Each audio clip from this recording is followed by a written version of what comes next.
right, what's going on, everybody? Welcome to another episode of the Clean Libertarian Podcast. And I am here with a very special friend of mine.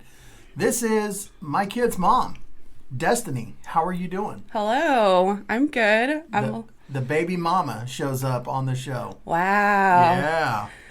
Yeah. But no, there's one of the things that I see a lot of people talk about is like co-parenting. You know, and I hear, and I'm sure you do too, you hear the horror stories of people who've had to go, you know, this and that. And we've had our ups and downs. Right. They haven't been that bad. No, I'm grateful, honestly. I think that we have a really great co-parenting relationship with our village. I love our village. Yeah, it's pretty nice. So, like, why don't you tell people who you are? Like, what do you do? What are you about? What am I about? Yeah. Okay. I'm Destiny. I work from home. So I work for an insurance company, and I like to go to concerts and hang out with Brianna. We have a dog and a cat and lots of friends. Love to travel. Just got back from a cruise. What's the dog's name? Is it Mars? That's the old dog. That's the old dog. Yeah. Daisy. Daisy's the new dog. Crazy That's Daisy. Right. Her tail will get you. So, I don't know. Like, and I've thought about, like, how to approach this, how to have this conversation. And I don't know. I guess just maybe describe, like, we've never been to court. Never once. Right. We started out pretty rough. Yeah. No, we were kids for sure. Yeah, we were immature, crazy. Unprepared. On drugs. Unprepared. Yeah. And we just kind of rolled with the punches, right? Yeah. Yep. You know, to the best of our ability. And, like, I think a defining moment for both of us is, like, when Mom got custody of, you know, Brianna. So, like, early on, we were on lots of drugs and just couldn't get clean. And my mom got a temporary custody order from the courts and came and got Brianna. So, like, we lost Bree for about a year. On my birthday, I remember, was the court date. Yes, that's right. Yep. And then, like, 5 months later, my mom died. And that's whenever. Yeah. So that was a lot. From alcohol. Yeah, she had cirrhosis of the liver and just couldn't stop drinking, and everybody in my family said, that's going to be you. Yeah. And then I spent Christmas and New Year's in detox, and then that's whenever our paths separated for a little bit, but we were both going through, like, the same thing, I feel like. Finding our own bottom and our own path in recovery, starting out. It seemed like there for a while, like, I would be clean and then you would get high, and then, you know, I would get high and you would get clean, and it was like we never were at the same place at the same time, you know? And so eventually the time did come that we both, you know, more or less, we were both living at Mom's house, trying to make it work. Yeah. And then life kind of took off from there. You know, and through everything, through getting Brianna back in our lives and working out custody and all of that, we've managed to do that without having to involve courts, lawyers. Why do you think that is? Why do you think we were capable of doing what so many people aren't? Well, I think that we always had a kind of respect for each other for, like, going through those lows, and then being in recovery taught us how to, like, own up to certain things, like, and own our side of the street, right, and have empathy for each other. Not, like, blame it. Yeah. I mean, it was definitely rough. You know, there were times where we were, like, threatening each other, but Jesus Christ, it was mostly just, I mean, initially I remember after getting clean and moving in with your mom, and then we were both, like, picking up our lives and, like, figuring out who we were, because Yukon, I moved to Yukon. I didn't know anybody here. Right. Your family was here. And then you started dating, and then everything felt like a competition for a minute. It felt like. Yeah, it did. Who can get their lives in order first? Like, God. Yeah. I was Awful. So, like, we were growing up, but also trying to raise a child at the same time is essentially what was happening. Mm-hmm. Because, like, I was a failure to launch story from the get. When you and I first met, I was failure to launch. Like, I was just like, man, I think back on, like, who I was, and, like, I really felt like the world owed me something. Yeah. You know, I would sleep on your couch. I would eat all your food, and then bitch that you weren't buying the groceries. Like, you just let me stay on your couch for the night. You know what I mean? Like, mm-hmm. I was a leech, man. Like, I did not know any better, you know? Mm-hmm. And around that time, you met me, and it just, like, it just went off the rails. Mm-hmm. But so, like... We worked together. My first job. Yeah, at the movie theater. Yeah. Yeah. You know, high class stuff. But, yeah, so that was kind of the, you know, the backdrop. So, you know, when we got together and were really dating and stuff, we were doing a lot of drugs. And those drugs have a way of, like, you know, stunting emotional growth and maturity. Mm-hmm. And I feel like we both hit the pause button on the whole growing up thing. So by the time we both got on the same page at the same time and figured stuff out, we were still emotionally the same age that we were from years before, mm-hmm. you know, and trying to learn how to not run was me. I had multiple missing persons reports filed on me. Oh, God. Yeah. I remember. Courtney was talking to me about that the other day. That was one of the times I brought the cops over to her house. Oh, no. And they brought them inside. Oh, God. It was all bad. It was all bad.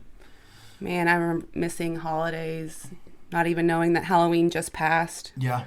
Good night.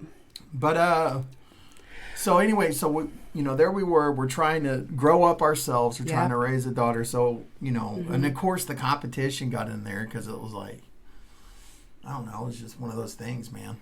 You mm-hmm. know, but we eventually worked to a place where we're both self-sufficient. Now, admittedly, mine came later than yours. You think? Yeah, because I moved out of mom's into my now ex-wife's mm-hmm. house at the time. Mm-hmm. You know, I wasn't living on my own. Yeah. You know, and then it wasn't until she moved out that I had to learn how to pay bills by myself. Yeah, that's true. That was the first time I ever lived on my own, like legitimately lived on my own. And, that was rough. Yeah, but then I was jealous that you were giving Brianna this family picturesque thing, you know. Yeah.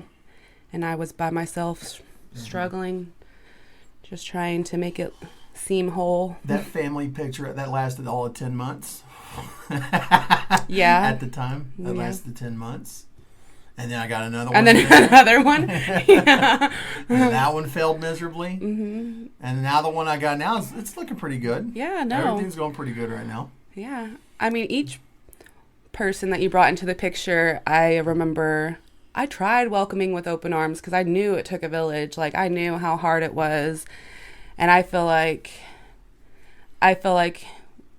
you also had that protective sense towards me, so you'd always make sure that they, like, knew that I would always be welcome, that mm-hmm. I would always be a part of the family. Yeah, I mean, that was one of the things is that, like, you know, we're not going to, and that's, so those are boundaries that I put up, mm-hmm. you know, initially. And even with, you know, Hillary now is that, and thank God, that's not even a conversation I've had to really have with Hillary. Like, she just knows how to read a room, and she's cool. Mm-hmm. You know, I don't have to worry about that. But there has been, you know, relationships I've had in the past where women got, you know, incredibly jealous that I have a daughter with another woman. And it's like, I can't change that, man. Like, you know, you knew that going into this. Like, I don't understand. Like, it's almost like they, you know, there was there was a couple, both of them. I'm about to say. Both of them. And they both wanted, to, you know, to see you ostracized to a certain degree. Oh. You know.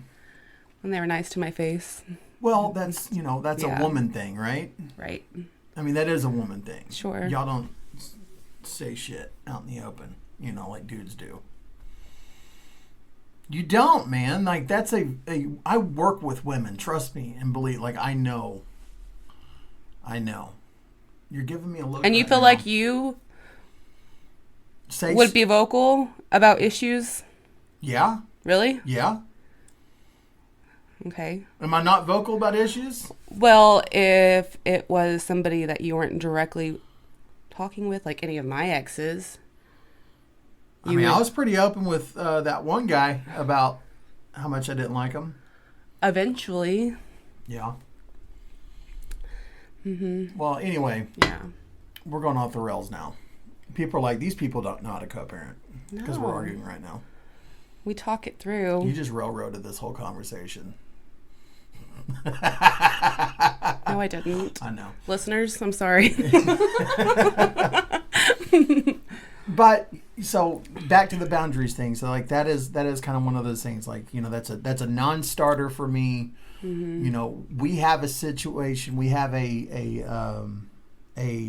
what do you call that? A structure that works for us. Mm-hmm. It works for Brianna. Everybody's happy, you know. And if you're the only person unhappy there, I mean, we can't wreck all the happy that we have going on in order to suit you, you know. Now, that's been kind of like a fine line, is understanding, okay, what constitutes, you know, valid conversation. What is a healthy boundary? Yeah, what is a healthy boundary? What isn't? Because God knows I didn't know shit about that. Oh, me neither. No. People pleaser Still learning. To the max, you know. Mm-hmm. But thank God, you know, I think we've both grown in that department as well. Like, how have you approached that with your partners? I mean, I feel like we're the only ones that have like a solid say in what happens with Brianna and her interactions with us and other people. And I mean, I feel like it really helps that we, like, I don't think we ever used her as a pawn to like get at the other person. Yeah. Mm-hmm. Like, it was very much, I mean, and going through, you know, the program and recovery, like knowing how much that this childhood is going to like affect her, how our childhoods affected us. Yeah. And like, just knowing that, I mean, we try to be as transparent as possible with her and like let her have a choice. Yeah.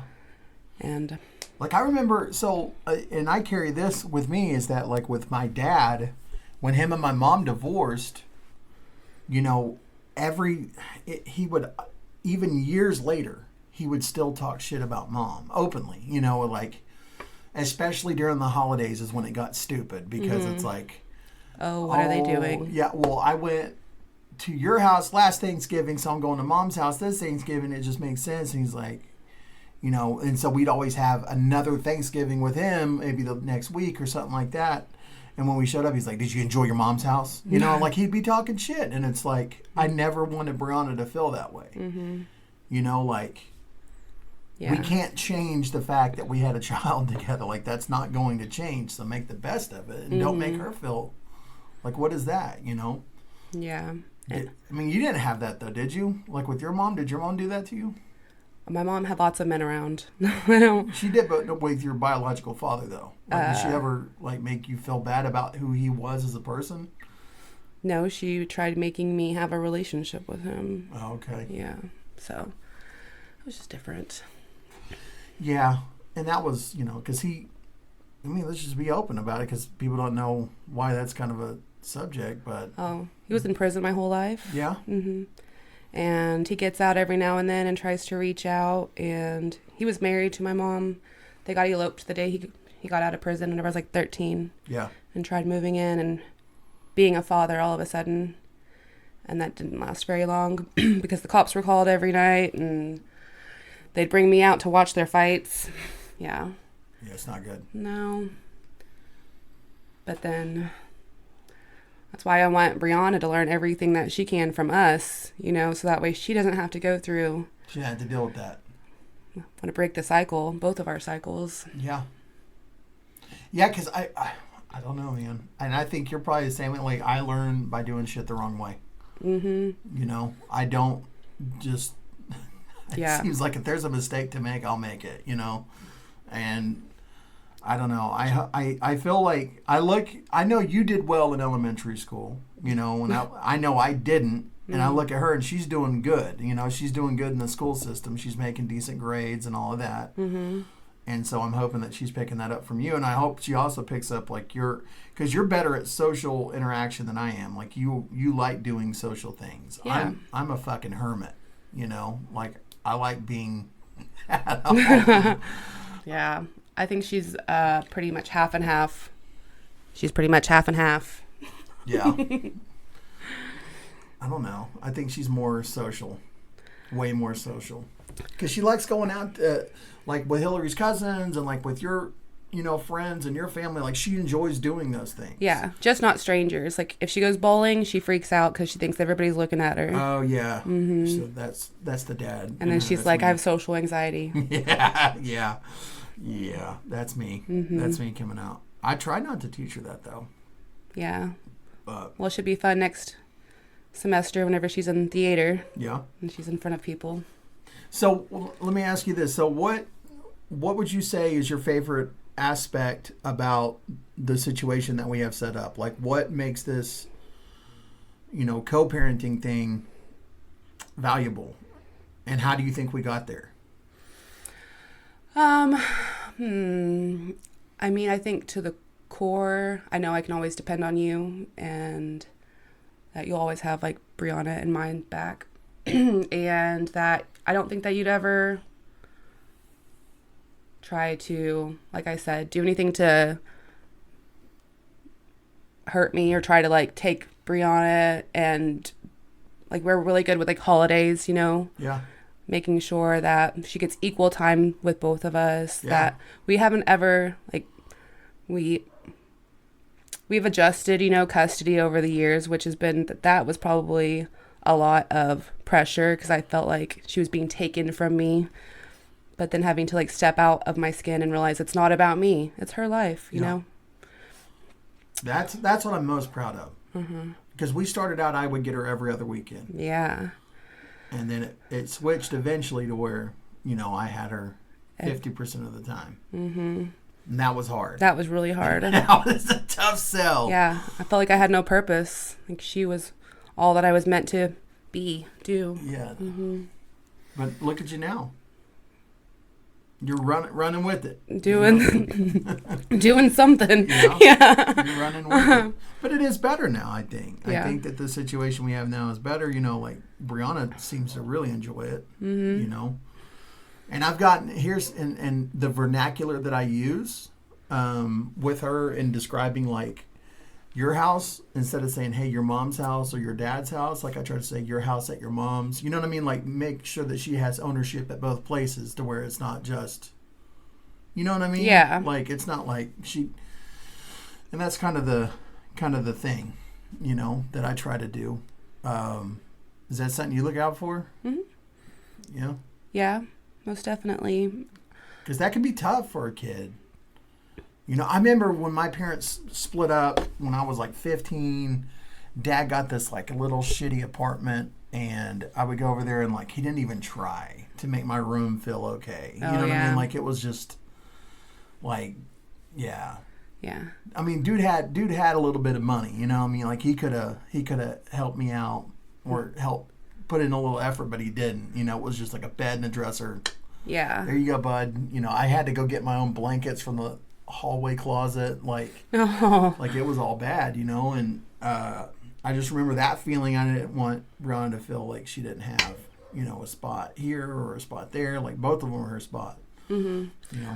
Yeah, I mean, I think that like at the beginning it was hard because she kept on referring back to whenever we were all living together, Oh God, yeah, that was tough. And she'd like break down and cry and just be like, I just want to go back to whenever we were all living together before your mom moved to Texas. Yeah. Because that kind of like set the standard of like what she remembered, what her first memories in general, basically. She was like 3. Yeah, she enjoyed that a lot. And yeah, man, that was tough. That was hard to hear. Yeah. It wasn't just like, tough to explain. It was hard to just hear because it was like, you as a parent, you want to do what's best. You want to always, and it didn't, for better or for worse, like it couldn't be that way anymore. Right. Like, we had to. It worked for a little bit, but it's not. It served its dynamic. Purpose. Yeah. Right. And so. And now, now she doesn't mention that anymore. I don't know if she feels that way or not. would like to think that she's happy and content with this situation we have ongoing now. Yeah. I mean, she gets a lot of love in a lot of different places. Yeah, she does. She should be very full. And for y'all out there like that listened to the podcast where she was on, she mentioned, she gets 2 Christmases and all that, so the kid's getting loot, you know what I mean? Like the kid's happy. She's getting a lot of love. Yeah. She's I don't know, man. I don't know. So is this something that you think other people should be able to do? I guess if there was like rampant, like really bad abuse or something like that, maybe then in that type of situation, man, what we did wouldn't work. But yeah, I don't know, man. I don't know. I have heard a lot of scary stories about, and of course, whenever a guy talks about an evil ex, that's one side, and a woman talks about an evil ex, like that's one-sided as well. Right. But yeah, nobody knows what happened, you know what I mean? But and it feels like they just want to hurt each other through the child. But I do see, like, especially as a man, I see family courts go the wrong direction, right? Like I've worked with so many different guys who they took home like just a small portion of their paycheck because everything else went to child support and alimony and this and that, and it's like I've always just paid you child support, just what we figured it up ourselves, and we're like this, and I was like, okay, that's fair. And it got really easy once we were doing 50-50 because then whatever her basic needs were, we split that. Yeah. Like if she has a medical bill or something like that, we just split that. And or, school expenses, sports activities, whatever the case is, phone bill, all that stuff, It's just way easier. Like, can you imagine? And here's what I don't get too. Like, we are going the easier, softer way. Not only from the standpoint of like it's just easier to do whatever, but we don't have to involve an attorney or a judge to renegotiate or make small adjustments or tweaks to the plan that we have set up. It's a phone call and that's it, and we're done. Yeah, for 13 years. I mean, almost 13 now. Almost 13 years. Yeah. So how do you think other people can get on board and do this? Like, what would you say to other people out there who maybe don't have this type of situation, but they wish that they did? Like, I mean, I feel like it takes humility for yourself because you're not going to be getting everything you want. You're not. There are times that I wish that I could have her more, or that could use her to sometimes be that company whenever I'm lonely, or and lean on her too much, but. I don't know. Humility. I mean, but I think that we just have a respect for each other in general, and like it's not about us, it's about her. It really is. We have to take ourselves out of the equation. Right. And then seeing examples of people in our lives that have been mad with their parents because of choices that their parents made for them, Yeah. And I think that's, and that's kind of the thing too, is that maybe this isn't in line with what you just said, but it just crossed my mind. But like, how good of a parent can you actually be if you are battling it out in court? Like when it is your time to see your kid, if you just got through, getting your ass kicked in a courtroom, like how good of a parent, mother, father can you actually be when it does come time for you to, you know what I mean? Like, that's a lot to have on your plate. Yeah. I don't know. Like, I just, I feel bad. I think humility, like you said, is the key. I think that's a big part of it. God knows I have not been humble. Like, I mean, I'm a man baby, man. I'm a man child, like I got, especially when you were in that one relationship, like that guy was just way too fucking alpha for my, like he worked his way into a lot of different areas, and I was like, not liking this. Yeah, that caused some issues because, I mean, I kind of started dating way after you, and so I had already been through a relationship and then a new relationship, and I tried being so accepting, and then whenever you weren't matching that, I was like, but look at everything I've done. Yeah. But I didn't see it for like what the person was bringing to the table. I just saw it as what I brought versus what you were bringing. Right. Oh, because there was a time period where we weren't good for a little bit. Yeah, we didn't talk hardly. I mean, we still maintained, but I mean, it was pretty touch and go. That was a rough period, you know. Mm-hmm. You felt like I wasn't listening to you, and I felt like you weren't listening to me. But it was just, again, too much emotion, you know. Yeah, there was a lot. I think, you know, what it was, too, is like, you know, my daughter's coming home, and she's like, yeah. They're fighting again. They're fighting again. Such and such. He was wearing his underwear out in the living room. And I'm like, oh, so you're seeing another dude in his underwear. You know what I'm saying? Like, there's those points as a man and as a father where I think it hits different for us than it would for you. Mm-hmm. Like, you know what I mean? Like, I don't know. It just hits different, you know? And like, all of a sudden my territory is being encroached upon, you know, like my daughter is experiencing these, and not that I just gallivant around the house in my underwear, you know, I'm not saying that at all. I'm just saying, I don't know, man, it made me feel a certain type of way. And dude was an asshole anyway. Yeah. Thank God he's gone. But, you know, I think there was moments where he did try, and I think I did try. I just wasn't willing to go the whole distance with him because I knew he was a piece of shit, man. Mm-hmm. Let me retract that. Okay. I think that he was doing the best that he could, but it just wasn't good enough. Right? So. Right. And whether it was authentic or not, or. I can't speak to that. All I know is that, you know, I learned a lot on the other side of that because I don't have to deal with this dude anymore. Yeah. That I am better equipped going into whatever, you know, relationship you roll into next time around. Yeah. So we definitely learned boundaries that you wanted, that you would want for me to have to respect your wishes, you know, like. Right. So let's also get into another thing. So we are both people who have struggled with substance abuse problems. Mm-hmm. So as co-parents in that type of situation, you've seen me relapse. Mm-hmm. You saw me relapse as short as 2 years ago. Mm-hmm. You know, that was pretty brutal. Yeah. You know, so like, what does that mean? Like, what are some things that you look out for? Is that something you look out for? I mean, I think it would be pretty apparent if that started happening again, just because I feel like I disappear. You disappear, yeah. Yeah. And then there's all the character traits like the casino that come along with it. Oh God, yeah. Yeah. Fucking casino, man. Mm-hmm. Because I mean, initially we started that, or you started that NA group, or you were going to that with me, the one in El Reno. I tried carrying it without you whenever you. Oh gosh. So I mean, like, and I've like heard your story, you know. Yeah. And ebb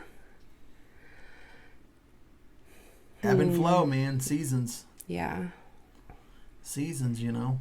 But I feel like there are enough people in your life that would reach out. I mean, I remember last time it happened, you know, everybody was reaching out to me concerned about you.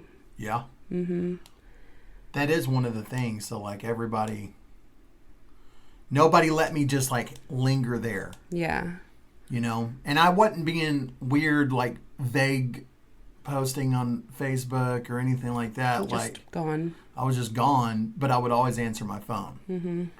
You know, I was proud of that. I was proud of that, though. I really was. I was proud that even though I was, I wasn't proud of where I was at, but I was proud that, you know, I at least had the courage to face the people I cared about. But it was so confusing trying to figure out how much to tell Brianna, like what to tell her. I know. Because she's gone to those meetings with us. You know, we've tried being a child of two addicts. You know, what are the chances that she's going to carry some of those traits with her, yeah. Or some of the triggers and whatnot that are associated with that. Mm-hmm. But, I mean, just one of them things, man. I was out for about 4 months. It was short. Which, in the broad scheme of things, that's a pretty short run for a cat like me. You know, usually I'm gone for some years. Yeah. And multiple programs. Although, admittedly, I went to 4 different facilities in that 4-month time. Really? I thought 2. But no, it was 4. Brianna really liked that last one. She still brags about it. God, that's not good. She's like, it's like a big hotel. It was. Man. You know. But so, and can we discuss your thing that happened? Yeah. Is that okay? Yeah. So, you got a DUI. What was that, a year ago? Yeah, it was like February. It was, yep. And so, like, how I approached you was kind of like, hey. Because I called you. You called me. I called you. And I came and bailed you out. You got me out of jail. Which I'll always do. As long as you didn't murder somebody, because I ain't got that kind of money. Bailing you out on the murder rap. But, see, we have and kind of comfort. Here's the thing is that, like, not only, and that was not something I just, like, did. That was actually something, like, I had to, run past Hillary and say, hey, look, this is what happened. This is what I'm going to go do. Just to kind of, temperature check. She's like, yeah, you need to go get her out. And so, like, I'm with someone who, like, genuinely cares about the dynamic that we had. And no matter what that looks like, no matter how far down, we've gone for whatever Most reason. definitely. But kind of the conversation that I had with you in the car ride home, I was mad. Yeah. I was angry. Probably didn't display it well. But I also, said, hey, I don't want to keep Brianna from you. That's the main thing I don't want to do. But, like, if you need to sort your stuff out, you need to sort it out, and I need to know. Yeah. So how did you feel about that approach? I mean, I felt like it was a whole bunch of disappointment, that I had done, because I remember you saying, like, you're the one that's supposed to have your shit together. Now look at it, like, I was like, oh God, you're like, I can't do this without you. I can't raise Brianna without you. Like, It was just very raw. That humility comes back again. And I think, so, like, no matter who, because your mom did pass early on, and so did your aunt and your grandma. Like, I had a front row seat to a lot of people in your life that are no longer around because of alcoholism. Yeah. So, when I see people come into your social sphere, and I'm not keeping tabs on you. I just know through passing conversation, right? People who you've been drinking around and who you haven't, because... people find out. You find out. And it's hard for me to have any kind of respect for those people, because it's like... They know my history. Yeah. I mean, like, they know your history, but yet they're still... it's like... I mean... Yeah. Yep. But, I mean, at the end of the day, I feel like I have to be accountable to myself, right? Oh, but life is hard, and I just keep on telling myself life is hard. Yeah, well, I mean, here's the thing is that, like, you do it for you. Like, I have watched you, especially since that one really terrible relationship you're in. You did a lot of work to get yourself to where you are now. You had a couple hiccups along the way, but I feel like you rose to the occasion, which, I mean, hell, I'm proud of you. But, I can't, and that's kind of the thing. So, like, I want to see you going to meetings and having a sponsor and all that, but I also have to understand that, like, you are an individual, you are yourself, and at the end of the day, regardless of what you're doing as far as, like, self-improvement, I have no bearing on that. That's not anything I can control. So I just got to kind of hope for the best. Yeah. But, Yeah, I remember you tried pushing that really hard, giving me people's numbers after I got out, and... Oh, man, I would make half-effort attempts, but everything just seems so difficult. Yeah. You can still call them, by the way. Their numbers still work. Oh, really? Yeah, all of them. With the NSA, like, records. Yeah, talk to your Fed. Talk to your Fed. I'm sure they got those numbers recorded. But so I guess, and that's, we've covered that topic pretty well, but I think it's important to touch on is that, a lot of people who get into recovery I think they end up, if they were together and their active addiction, very few people make it into recovery still in a relationship. Mm-hmm. I mean, I don't know if that has any kind of bearing whatsoever on the fact that, they're in recovery and they're changing. I don't know. I mean, I would imagine it's because the person you are when you get clean is vastly different than the person you were when you were getting high. We can both attest to that, you know, like just way different. But that probably brings a lot of the respect into seeing how much hard work you've put into the life that you have now.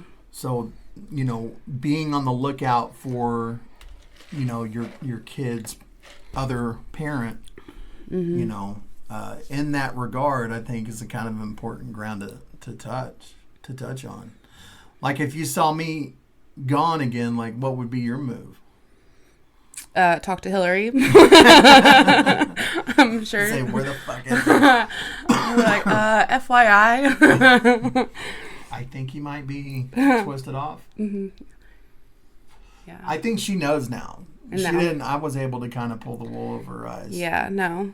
A little bit. Now she knows. Now she's like a black belt Al-Anon. Yeah, she talks to me and says that you tell her stories sometimes, and she doesn't want to hear them because she's like, who is this man? Whenever you signed a CD.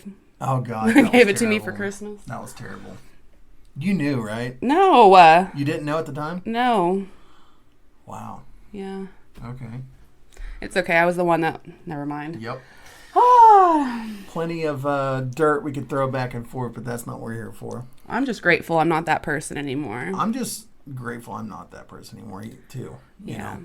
I'm grateful that not only have we been able to grow, but we've been able to grow together. Mm-hmm. And we've been able to grow into a unifying front. And so that's kind of the other thing about co-parenting, too.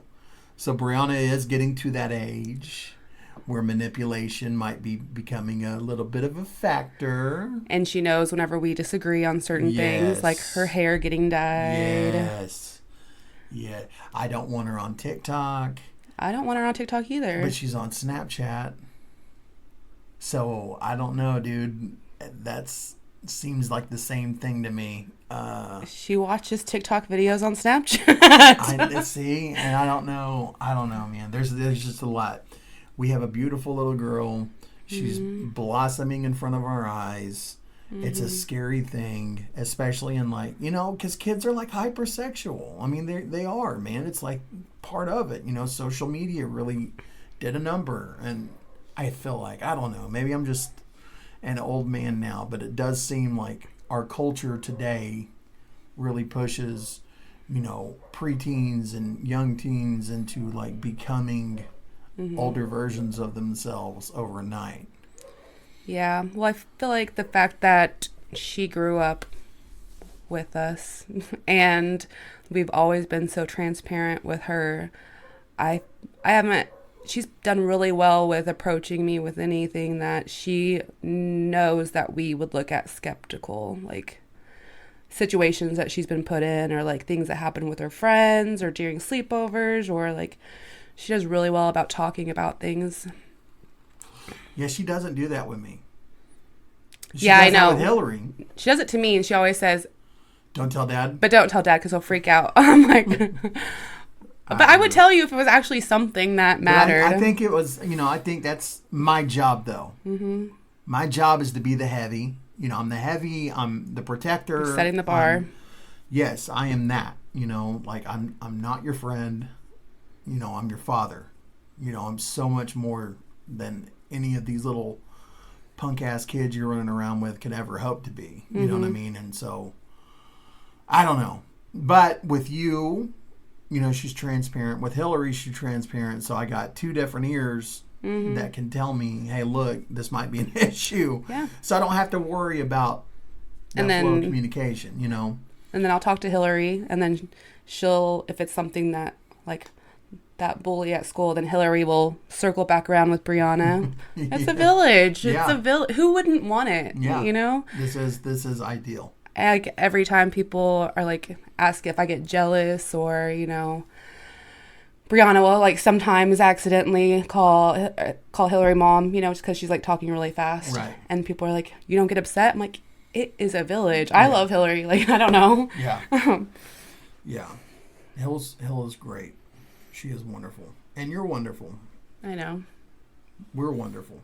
Yeah. We've made this work, and I'm really proud of us. Yeah, no, like everybody all my friends, my family, everybody that sees our dynamic or like... Yeah. I mean, just explaining this situation that we have to other people, they can't believe it. Anybody who's been divorced or anything like that, like they're just like, how? It doesn't make any sense, Like, shit, we just make it work, man. Yeah. But I think... So a big thing, and like you said, and it's something that I've always put at the forefront, is always making sure you're the mother of my daughter.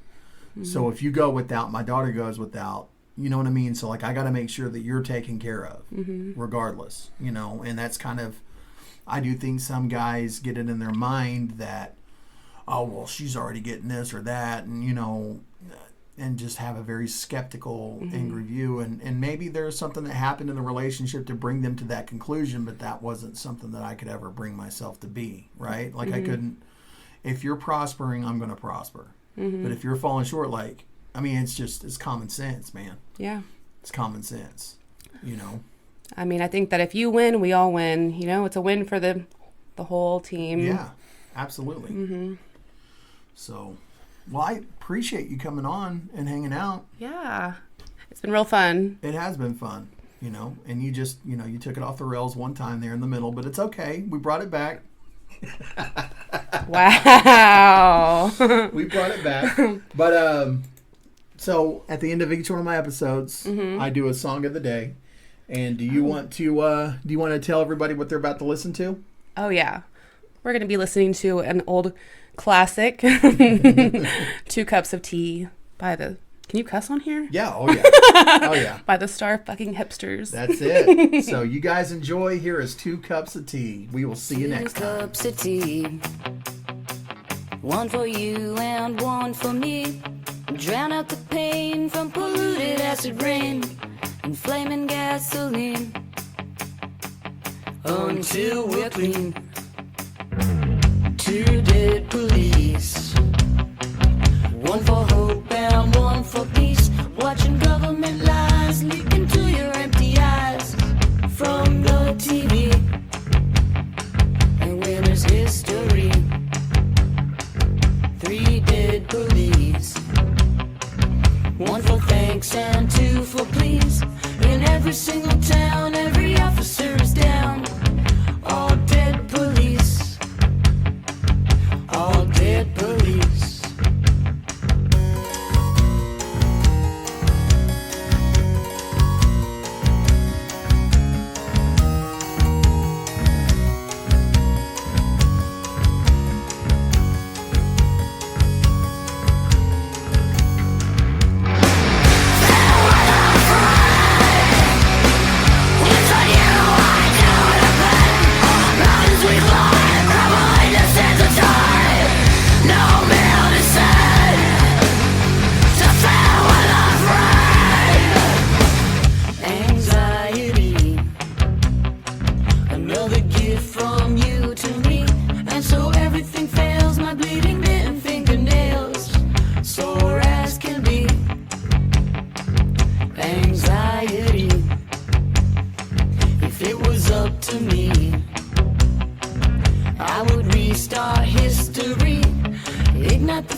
before.